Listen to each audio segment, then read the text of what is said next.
बिस्मिल्लाहिर्रहमानिर्रहीम। Lecture number 13 thermodynamics BSc chapter number 3 है बच्चों।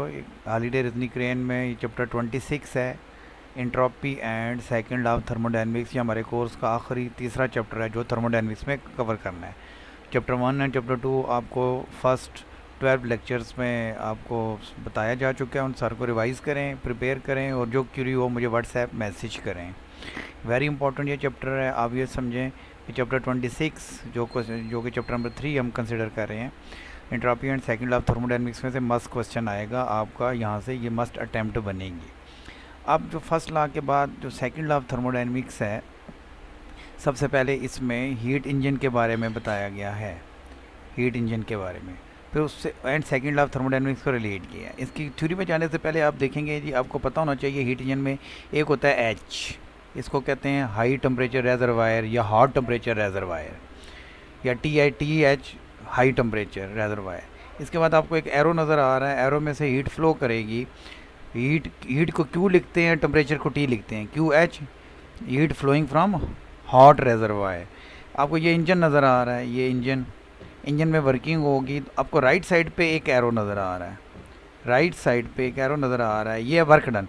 ये जो हीट सप्लाई की ये इंजन में, इसमें वर्क डन होगा, वर्क फॉर इंजन जो वर्क कर रहा है।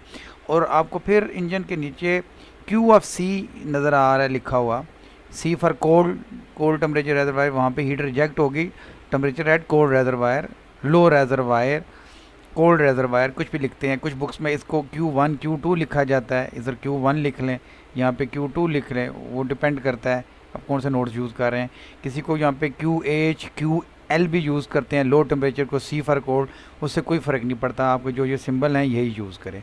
तो ये एक सिंबॉलिक एक इंजन, हीट इंजन दिया गया है जिसमें हाई टेम्परेचर सोर्स से कहते हैं, इसको S से भी रिप्रेजेंट करते हैं, S फॉर सोर्स, और इधर S फॉर सिंक, इसको सिंक भी लिखते हैं लो टेम्परेचर रेजरवायर को। तो हीट का flow, work done and remaining reject into low temperature reservoir या सिंक।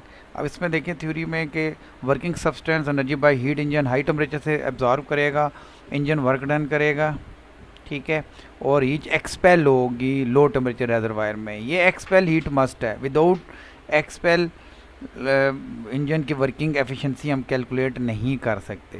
एग्जांपल दे दिया है, consider operation of steam engine which uses water as a working substance. अब वर्किंग सब्सटेंस आपको समझ रहे हैं, यहाँ पे स्टीम इंजन में वाटर होता है, पेट्रोल इंजन में पेट्रोल होगा, गैस होगा, डीजल होगा। तो पेट्रोल, डीजल इंजन ये सारे सेपरेट इंजन है। अब स्टीम इंजन में क्योंकि स्टीम से वर्किंग होती है तो water is a working substance.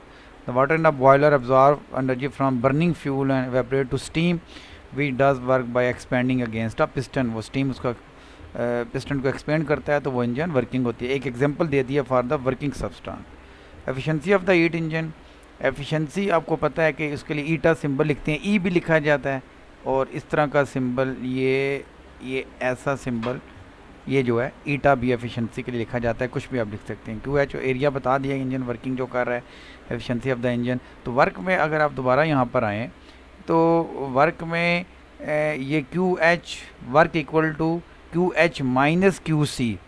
Working क्या हो गया, QH जो हीट आई है उसमें से इधर जो रिजेक्ट हुई है वो माइनस होगी, तो यहाँ पे वर्किंग आएगी, वर्क डन आएगा, वो लिखा गया फार्मूला। यही बेस बनेगी सेकंड लॉ ऑफ थर्मोडायनेमिक्स की, इसलिए हीट इंजन पहले करवा दिया गया है।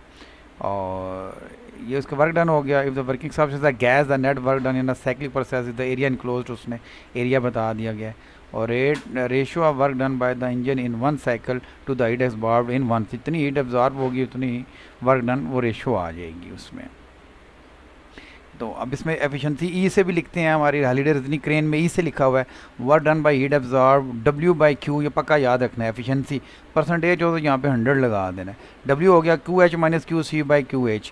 सेपरेट डिवीजन करें, ये डिवीजन सेपरेट करें, ये सेपरेट, QH यहाँ भी डिवाइड हो गया, यहाँ भी हो गया, ये जब कैंसिल हो जाएगा QH कैंसिल हो गया, यहाँ 1 आ जाएगा, तो QC बाई QH आपके पास एफिशिएंसी आ गई, 1 minus QC by QH efficiency. अगर ये फैक्टर, ये माइनस वाला फैक्टर निकल जाए, ये वाला फैक्टर, तो एफिशिएंसी 1 या 100% हो जाती है, जो कि पॉसिबल नहीं है, विच इज़ नॉट पॉसिबल, क्योंकि वो हीट रिजेक्शन मस्ट है। अगर आप साइड पे देखें तो सेकंड लॉ की स्टेटमेंट जाने से पहले आप यहाँ पे देखें, हाई टेम्परेचर से हीट आ रही है, हाई टेम्परेचर से हीट आ रही है और सारी की सारी हीट वर्क डन में जा रही है, सारी हीट वर्क डन में जा रही है, कोई रिजेक्शन नहीं है, नो रिजेक्शन। इस केस में आपके पास जो एफिशिएंसी हो जाती है 100% होती है, that is ideal engine which is not possible. इसको यहाँ तक इस लेक्चर में यहाँ तक रखें। नेक्स्ट लेक्चर में हम सेकंड लॉ ऑफ थर्मोडायनेमिक्स की केल्विन स्टेटमेंट, 2 स्टेटमेंट हैं, अगर आज state and explain second law of thermodynamics तो अब यहाँ से शुरू करेंगे। केल्विन स्टेटमेंट देंगे, उसकी फिगर है, वो क्लासिक स्टेटमेंट होगी तो ये सेकंड लॉ ऑफ थर्मोडायनेमिक्स